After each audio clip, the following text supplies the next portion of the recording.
Okay, how do you hear me? 1, 2, 3, 3, 2, 1? I'm clear. Okay, put that a little closer to your mouth. You might have to adjust your squelch a little bit. Okay, how's that? That sounds good. Okay, boost pump off. We're just going to verify that our engine-driven pump is working. And I'm going to go ahead and turn on your headset. Make sure we get the full effect with the noise canceling. All right.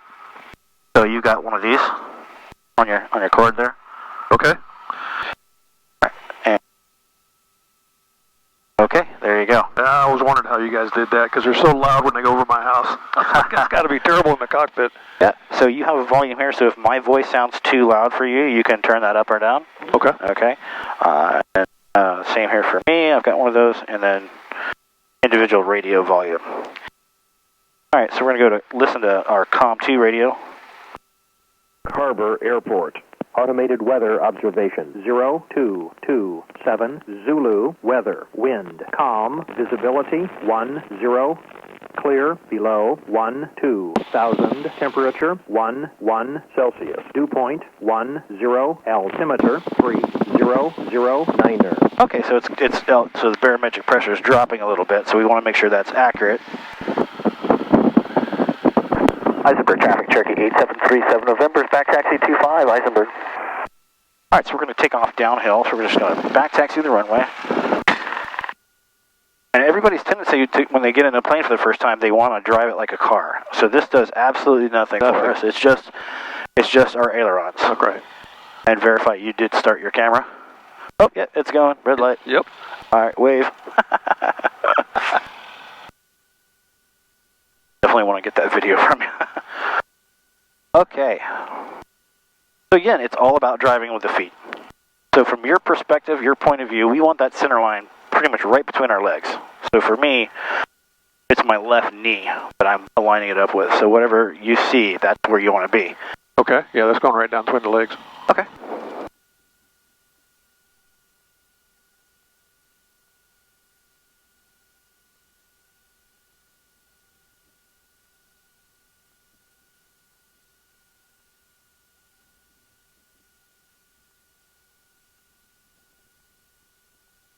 Oh, and you just made that call. Were you just sending that out to anybody in the area? They'll know That's that you're... correct. That's correct. It's called, we're not really talking to anybody specifically. It's called a CTAF, or Common Traffic Advisory Frequency.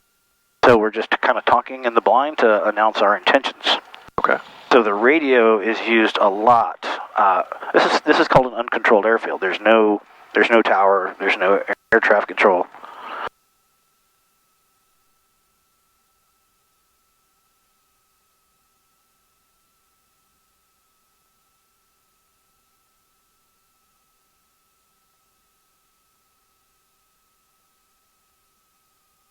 I see all the deer over there to the right.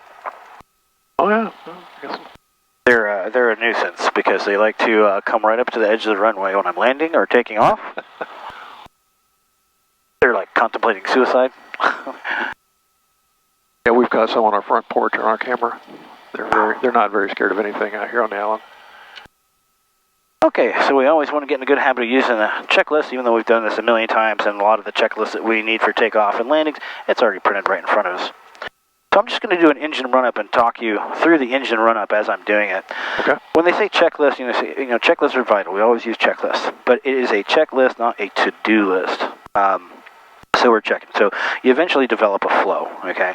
And I like to go left to right. And basically, it's a systems check. Okay, we're going to check our magnetos, which provide spark to the cylinders. It's independent of the electrical system. So if we were to lose an alternator, the engine's not going to quit. We might have no radios, but the engine's not going to quit. And so there's two of those. So that's the first thing we'll check is the left and the right magneto. And what we're looking for is a drop in RPM, because each cylinder has two spark plugs, and each spark plug goes to each independent magneto. So we get a drop in RPM. That's what we're looking for. Next is carburetor heat, because it's a carbureted aircraft, or carbureted engine. The carburetor mixes the fuel and air, comes in, makes a Venturi effect. It can drop the temperature as much as 70 degrees. So if there's a lot of moisture in the air, even on a 70-degree day, you could get icing in your carburetor. So we'll check that, and we're looking for, again, a drop in RPM. We get a drop in RPM because we're putting hot, less dense air in our engine. So you'll hear some sounds and everything, but really it doesn't take that long. I'll just go ahead and go through it. So mixture rich, parking brake is set. All right, throttle's coming up. We're going to come to 2,000 RPM. Okay, left magneto. Looking for that drop, about 50 RPM, no more than that. Go back to both, okay? And then we'll go to the right mag. So it shouldn't be no more than about 125 RPM difference. And see here, they're pretty tight. They just went through a overhaul inspection. All right, so that's good. Primer is in and locked. Here we go, carburetor heat. So we get that little bit of drop. A little drip. Yep. Now if we had icing, the engine would run rough and then the RPMs would go back up. And that's how you'd know that you had icing in the carburetor. So that's good. And we'll come over here. Amp meter, if we're going to be flying at night, we want to turn everything on. Make sure we're not pulling past 32 amps. So that's good. Turn off everything we don't need. And then we're going to check our suction. Our suction gauge spins our gyroscopic instruments. So we have pitot. That's the pitot tube for the airspeed. So it's a pitot static system. So this is based on static air pressure. All right. Finally, we'll check our flight controls. I always say watch the knees. Left, right, kind of just make a big square. Okay. And then that's pretty much it for the run-up. So we're going to be ready for departure. We'll do lights, camera, action. So that's landing light, fuel pump, mixtures rich. Now what's the purpose of the mixture? Does that change as we're going up in altitude, or? Yeah, it does. So what it does, it mixes the fuel air mixture. So as we go, like when I went to Baker, I'm pulling it all the way back like this, because otherwise you'd be over, just flooding your engine. Okay. Think of it as like waterboarding for your engine. It's you're not going to get the performance. It's going to run like horribly. Yeah. Okay. I need to get an AT to look at this because this isn't a great connection. Okay. Throttle back down to 1,000, and we're ready for departure, so we'll just make a call. And Oak Harbor traffic, Cherokee 8737 November, departing 25, Oak Harbor. Okay, now as soon as we power up, this airplane is going to want to veer off to the left. So that's why we need to be on our rudders. I want you to just kind of shadow me, put a little bit of light pressure on the rudders so you kind of feel what's going on and what I'm doing. Okay, I got you. And I'll explain later why the airplane wants to go to the left. All right, here we go. So if I don't touch the rudders, see how it's pulling to the left? Yes. Okay. So we want to keep just enough pressure on the rudders to stay on center line. Airspeed's alive, there's 60 knots, and rotate. Boom, and just like that, we are flying. Didn't take her long to get off the ground at all. No, not at all. It likes to climb, doesn't it? Well, she doesn't have a whole lot of gas in her right now, and we have a good headwind. And the fog is starting to form already.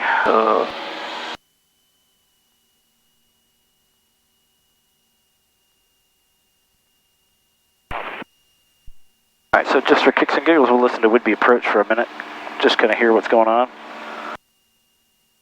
So again, you can see we're passing 700 feet. We don't want to go past 1,300. Okay. Actually, we don't want to go past 12. And so this gives us a good situational awareness.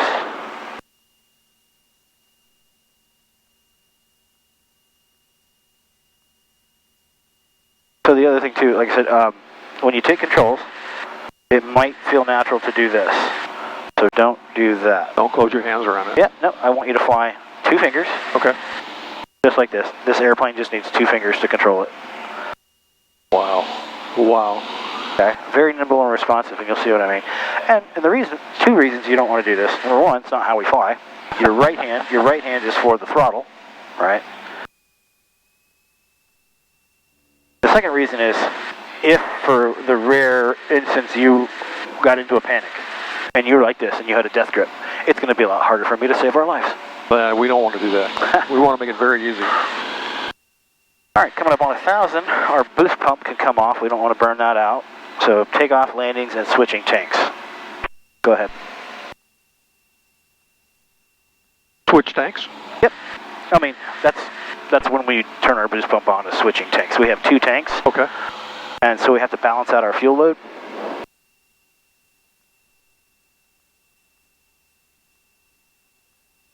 And you'll see me use this a lot. This is trim. So this kind of, I kind of equate it to cruise control. It's It's like it's like cruise control. So I don't want to do a lot of work, right? This airplane will fly by itself just fine. And no, it doesn't have autopilot. So what I'm looking for is I'm trying to level out at 1,200 feet. Right. So notice she still wants to climb a little bit. That's another reason you don't want to have a death grip on the plane or a tight grip, because you won't be able to feel what she wants to do. So just a light touch, and I'm just going to fine-tune this until we're leveled out and she's not climbing. And that is amazing. Look how smooth it is. Yes, very. Oh my God. That is amazing. So the thing is, you have to be patient, because this is a trend instrument. So you don't want to do too much. Just a little bit goes a long way, and then wait for it. Like count to 5.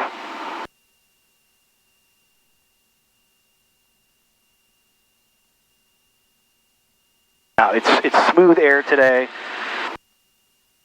It's not, it can be bumpy, but even a commercial airliner is going to be bumpy.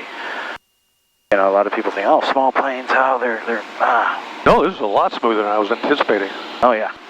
I mean, other than the climb up a little bit with that tail whip, I'm not quite sure what that was caused by. Wind off the trees.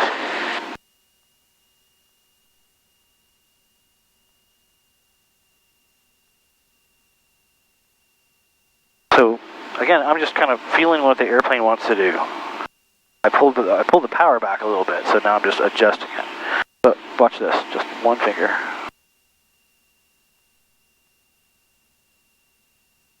Now, is the rule to not pass the mark on the bank indicator? Well, if you're flying IFR, that's correct. That puts you in a standard rate turn. So a standard rate turn, it would take 2 minutes to do 360 degrees, so 3 degrees per second. Okay. So obviously when you're flying in the clouds, you definitely want to fly smooth so you don't upset your equilibrium. All right, now we're outside of the airspace. And there we are. Yep. So the restricted area, that's that over there. That's when they're bouncing. So it's not active right now.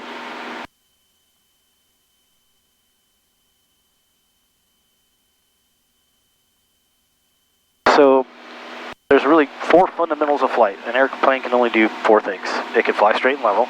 It can climb. It can turn. And it can go down, descent.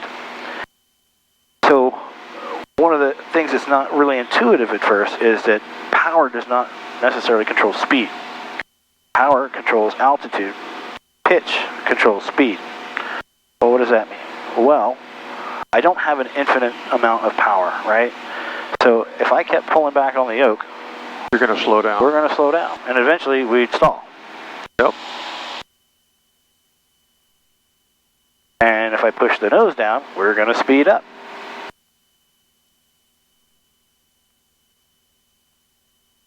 So you can definitely have fun with these things, and so I'm going to first show you how I teach people to fly. I teach pretty much starting out to be like a commercial pilot, nice and smooth. So let's say we want to level out at 2,000 feet. Most people just want to go chop the throttle down. That's not what we want to do. We just want to just lower the nose. We want to accelerate.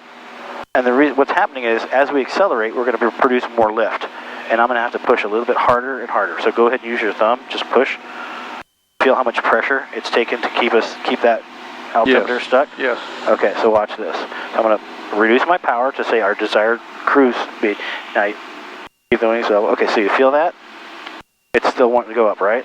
Yes. So that's what this does for me. If I had too much trim, watch that. See that? You're going to have to push harder and harder and harder, right? So this is fine-tuning it, the control pressure. Because one thing you don't want to do, keep us at, go ahead, put your hand on the controls. So do whatever you got to do to keep that needle there, okay?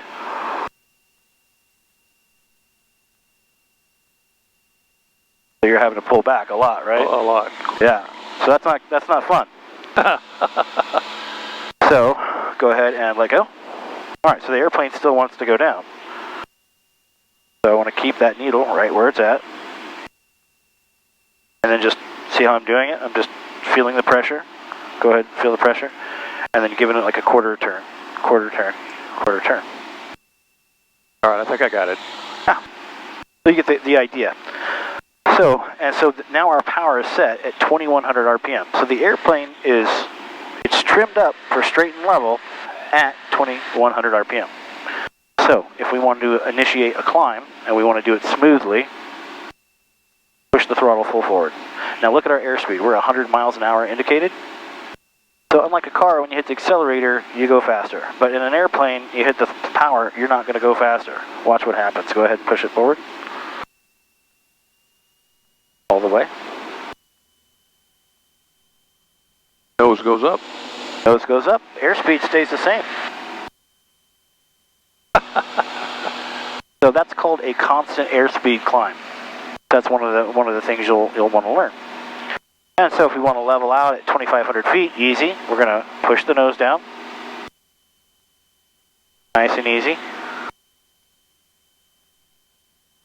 There's our airspeed's back at 100.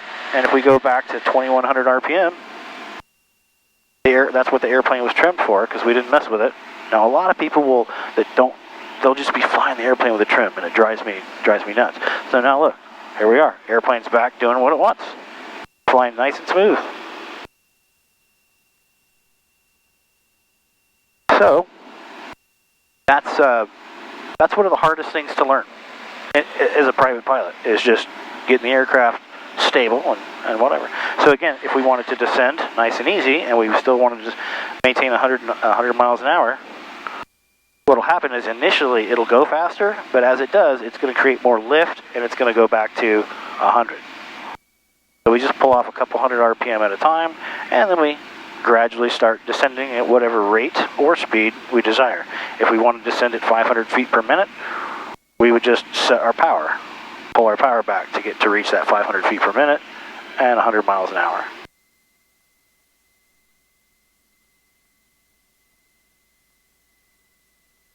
Okay, so now we're going to go into some airspeed transitions, because what's one of the things we have to do when we take off? You have to climb altitude? Oh yeah, but eventually we have to land, right? So that involves slowing the airplane down and being able to control the airplane at different speeds, fast and slow. So what I'll demonstrate real quick. So we've just been doing some nice shallow to medium bank turns. Probably one of the hardest things you'll do later on in the private pilot training is the steep turn, which puts you at a 45-degree angle of bank. And you want to maintain altitude.